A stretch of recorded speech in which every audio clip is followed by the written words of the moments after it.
Hello everyone. Today I want to talk about something powerful, something that moves silently within us all. The shadow.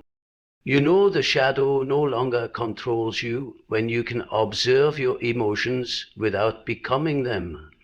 For most of us, this isn't how it begins. Early in life, and often well into adulthood, we are ruled by unconscious reactions. Someone says something that wounds our pride, and before we even understand why, we lash out.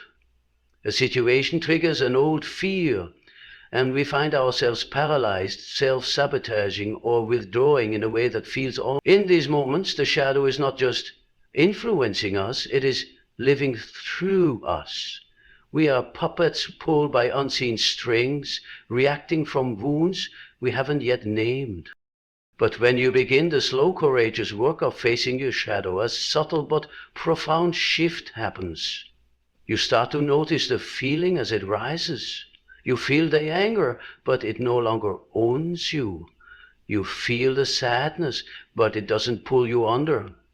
There is a sacred second, a breath, a space where you realize this is anger, this is fear, this is shame. And in that space you have a choice. You are no longer trapped inside the emotion, you are witnessing it. This witnessing is not cold detachment, it is a deep, compassionate awareness. You acknowledge what is happening within you, without judgment. You recognize that these emotions are not enemies, they are signals, information arising from within your psyche.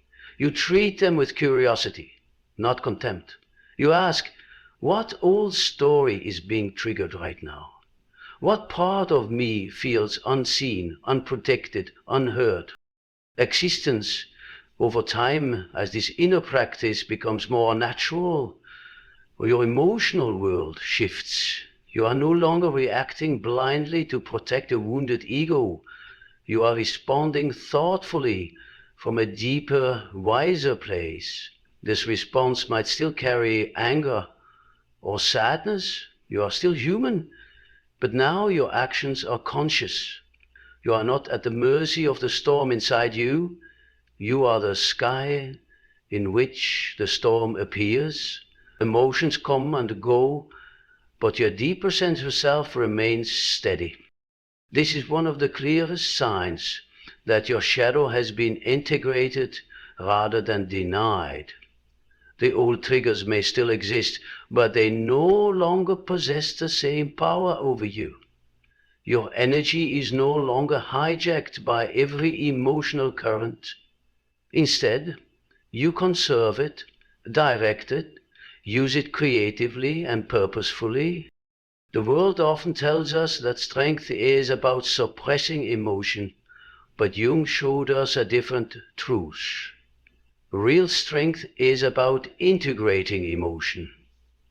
It is about knowing yourself so deeply that no feeling, however dark or uncomfortable, can frighten you into unconscious action.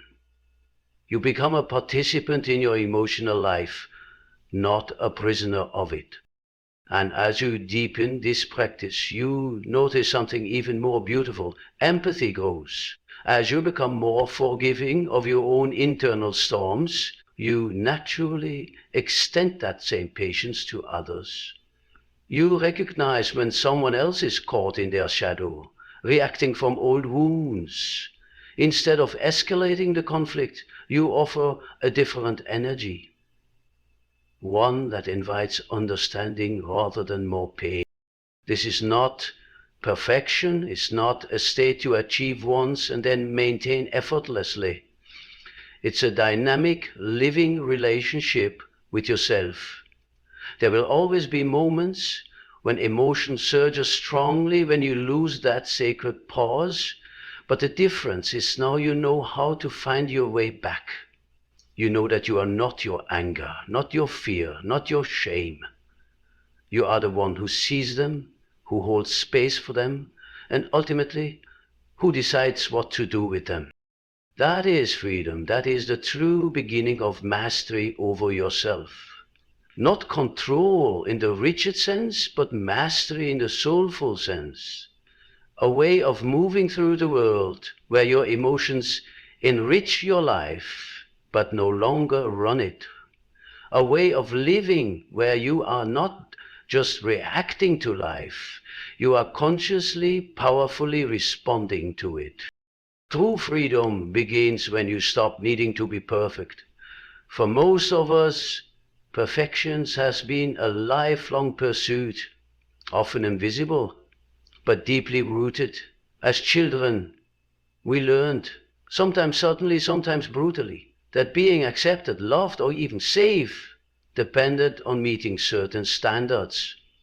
Maybe it was the expectation to be the smart one, the good one, the strong one, the one who never showed weakness.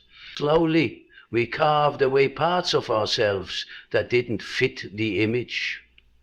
We tucked away the messy, the confused, the angry, the vulnerable. We built masks, and for a time, those masks protected us.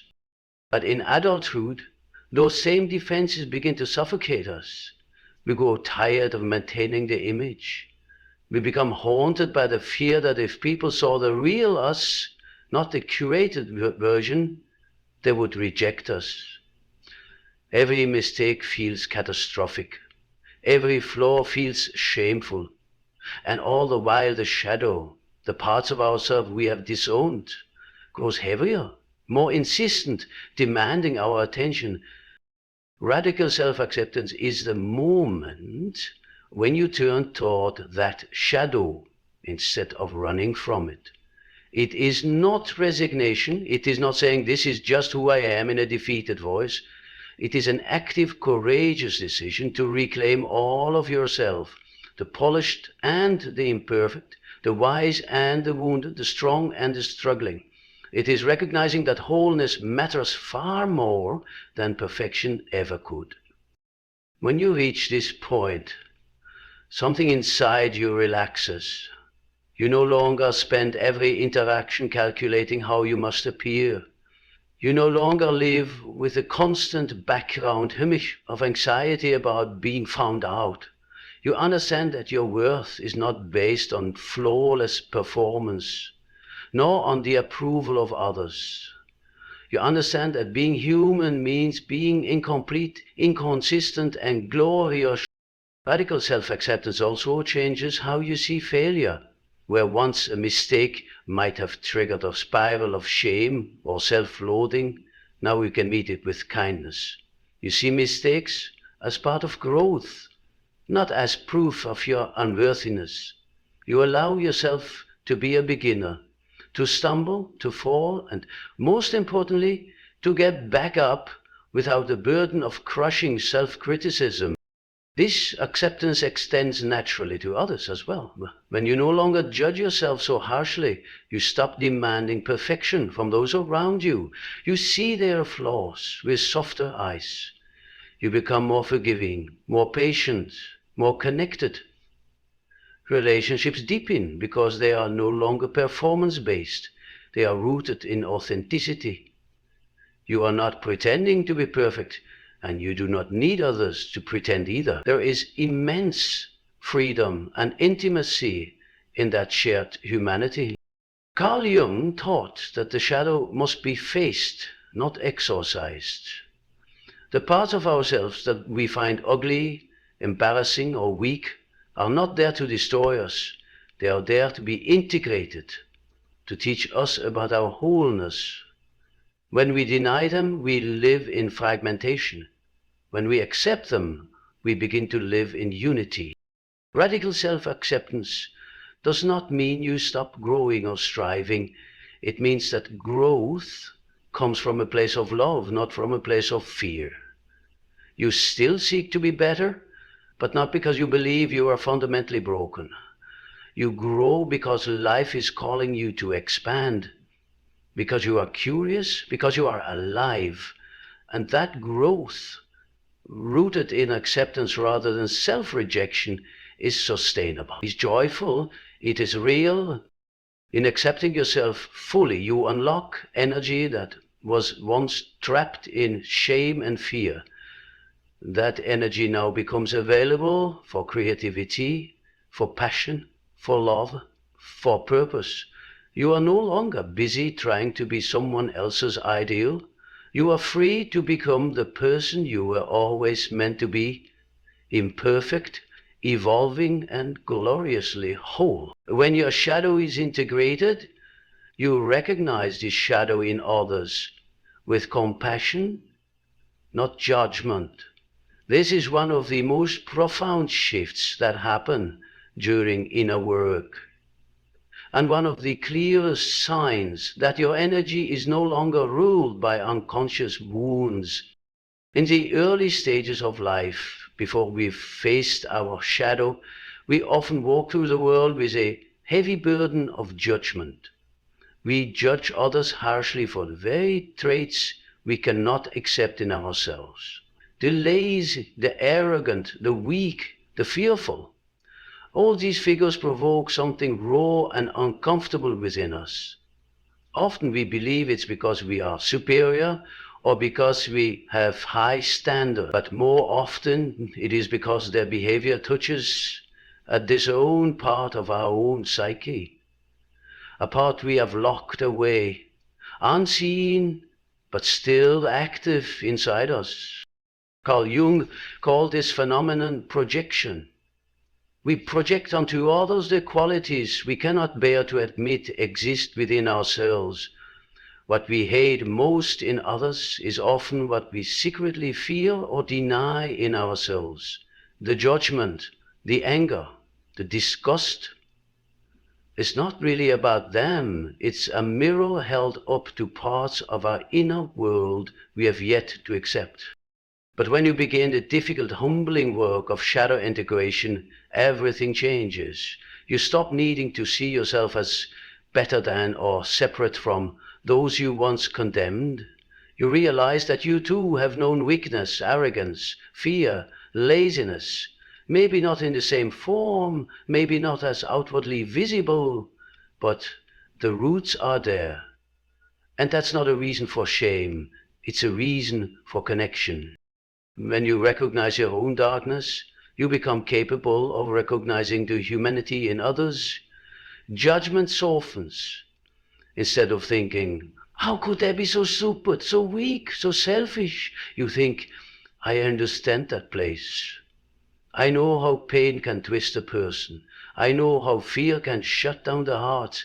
I have been there in my own way. This doesn't mean you excuse harmful behavior. Doesn't mean you enable it or allow it to cross your boundaries. Compassion is not the same as passivity. But your stance toward others is no longer poisoned by self-righteousness. You can set firm boundaries without hatred. You can disagree without dehumanizing. This is one of the paradoxes of real growth. The more honest you are about your own flaws, the less you need to attack others for theirs. The more you forgive yourself, the easier it becomes to forgive the world. Compassion grows not because you are forcing yourself to be nice, but because you have seen the reality of human vulnerability, and you honor it in yourself and others. And it's not only the flaws you recognize. As you integrate your shadow, you also begin to see others' hidden light. You understand that behind the defensive anger might be deep hurt. Behind the arrogance might be deep insecurity. Behind the laziness might be fear of failure. This awareness allows you to see not just what someone is doing, but why. And from that insight, empathy is born. Empathy does not make you naive. It doesn't mean you stop discerning what is healthy or unhealthy.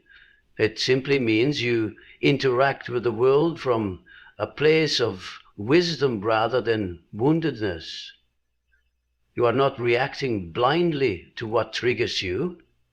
You are responding from a deeper well of understanding, and perhaps most importantly, this compassion makes you a safer place for yourself for others, and for life to move through you. You are no longer locked in endless battles of projection and blame. You create a field around you where real connection can happen, where growth is possible, where love, the authentic kind, can root and flourish. When the shadow is no longer your enemy, it no longer needs to be the enemy in others either. And from that place, your energy shifts from judgment to presence, from division to wholeness, from fear to love. The shadow doesn't just hide wounds, it hides your power. This is one of the most important truths we come to realize as we do the work of integration. The parts of ourselves that we banished into the dark were not only our fears, our anger, our shame. They were also often our boldness, our creativity, our instinctual knowing, and our deepest desires. When we are young, we quickly learn which traits are rewarded and which are punished, not only by our families, but by society, by culture, even by religion. Perhaps your assertiveness was labeled as arrogance. Your natural sensitivity was dismissed as weakness. Your vivid imagination was scorned as childish nonsense. Bit by bit, you edited yourself, pushing anything unacceptable into the unconscious. You didn't stop feeling those impulses, but you buried them, disowned them, turned them into strangers inside your own mind. Over time, this creates an inner famine. You begin to feel hollow, uninspired, disconnected from your true vitality. Life becomes narrower, more rigid, more about maintaining a mask than expressing the full range of who you are. The shadow grows heavier, not because it is evil, but because it is filled with parts of you crying out to live. When you begin to face your shadow, not with judgment, but with openness, a miracle happens. You start to reclaim these lost treasures. You find that the anger you feared is actually the seed of your righteous strength. The envy you try to deny reveals your true unlived desires. The fear you buried contains the instincts that would keep you safe and authentic in the world. Reclaiming these hidden gifts doesn't happen all at once. It's a process of careful excavation. You might notice flashes of boldness when you speak up for yourself after years of silence. You might rediscover the creative spark you thought was lost, suddenly igniting your work, your relationships, your very sense of purpose. You might feel old dreams stirring back to life, dreams you thought you were too grown up or realistic to pursue. This is not about becoming someone new. It's about becoming more of who you always were. Before fear and shame distorted your natural expression, it's about remembering the parts of yourself that you exiled, forgiving yourself for the exile, and welcoming them home. Mature integration of the shadow grants you resilience. It's not resilience in the shallow surface sense, the grit your teeth and push through kind that often leads to burnout. It's a deeper kind of resilience, one that comes from truly knowing yourself and no longer being at the mercy of every external storm. When your shadow is no longer an enemy hiding inside you, the world outside loses much of its power to knock you off course. Before integration, life can feel like a constant state of emotional whiplash. A single harsh word can ruin your day. A single failure can shatter your confidence. External events, loss, conflict, criticism, rejection, feel enormous, overwhelming, because they trigger wounds inside you that have never been fully seen or healed. You aren't just responding to what's happening now. You are unconsciously reacting to every unresolved hurt from your past. But once you have met your shadow, once you have sat with the parts of yourself you used to fear, you become anchored in a deeper place. You are no longer running from your insecurities. You know your fear, your anger, your sorrow. And because you know them, they no longer control you. You recognize the stories your mind tries to tell you when hard things happen. I'm not good enough. I'm doomed to fail. No one will ever love me. And instead of believing them automatically, you hold them with compassion, like an old friend who is scared, but no longer in charge. This inner stability changes the way you experience chaos. It doesn't make life easier or smoother. Life will still bring losses, betrayals, disappointments, but your relationship to them shifts. Instead of thinking, this is proof that I'm broken, you think, this is hard, and I can meet it. You know how to grieve without losing yourself. You know how to feel fear without collapsing. You know how to walk through anger without burning everything down. You also learn that suffering is not something to be avoided at all costs. Much of modern life teaches us to numb, to distract, to escape discomfort as quickly as possible. But facing the shadow teaches you that pain can be a teacher, that discomfort often precedes transformation, that real strength is built not by avoiding the fire, but by walking through it with open eyes and an open heart. As this resilience grows, so does your trust in yourself. You no longer live in fear of what might come, because you know that whatever arises, you have the inner resources to meet it. You don't need to control every outcome, manipulate every situation, or armor yourself against every possibility of hurt. You can let life unfold, messy and beautiful as it is, and stay connected to yourself through it all. And people notice. They feel the steadiness in you. In a world full of reaction and reactivity, someone who can stay calm, present, and grounded is magnetic. You become a safe harbor, not only for yourself, but also for others. You become a person who can hold complexity without collapsing, who can sit with discomfort without needing to fix or flee from it. Peace. This is not invulnerability, it's not cold detachment. True resilience doesn't harden you, it softens you. You remain open to life, even knowing that it can hurt you. You remain open to love, even knowing it can break your heart. You remain open to truth, even when it challenges everything you thought you knew. That is the real power of shadow integration, not the promise of a painless life, but the promise that you can live fully, deeply, and bravely, no matter what life brings. You carry your wholeness within you. You carry your center within you. And nothing outside of you, no loss, no chaos, no darkness can take that away. Integration of the shadow leads to a life lived in alignment, not resistance. This is one of the deepest rewards of doing the inner work.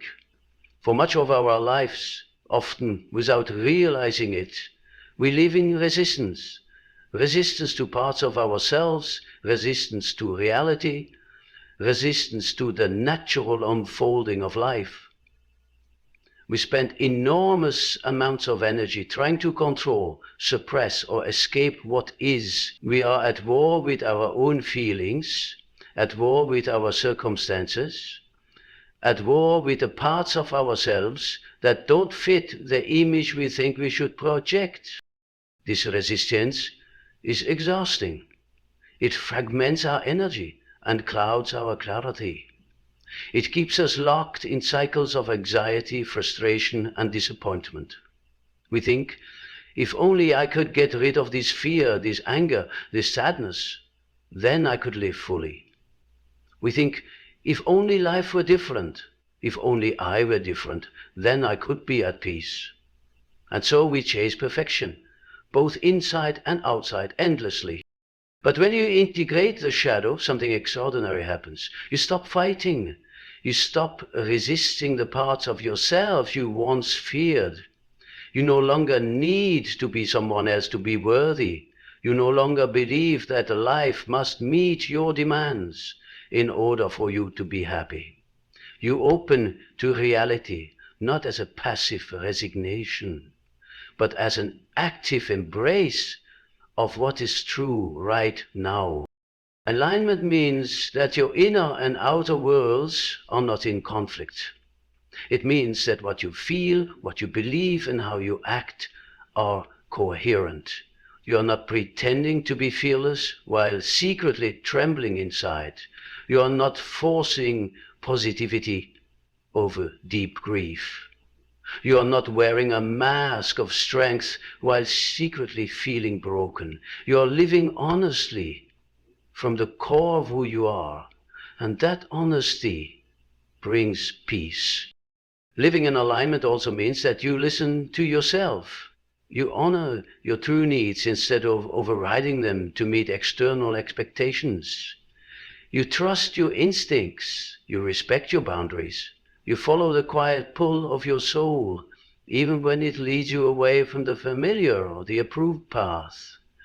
Life stops being about constant negotiation between your true self and your false self. It becomes a dance between you and reality, a relationship based on trust, not fear. This doesn't mean that life becomes easy or that pain disappears. It means that you are no longer at odds with your own experience. When sorrow comes, you meet it openly.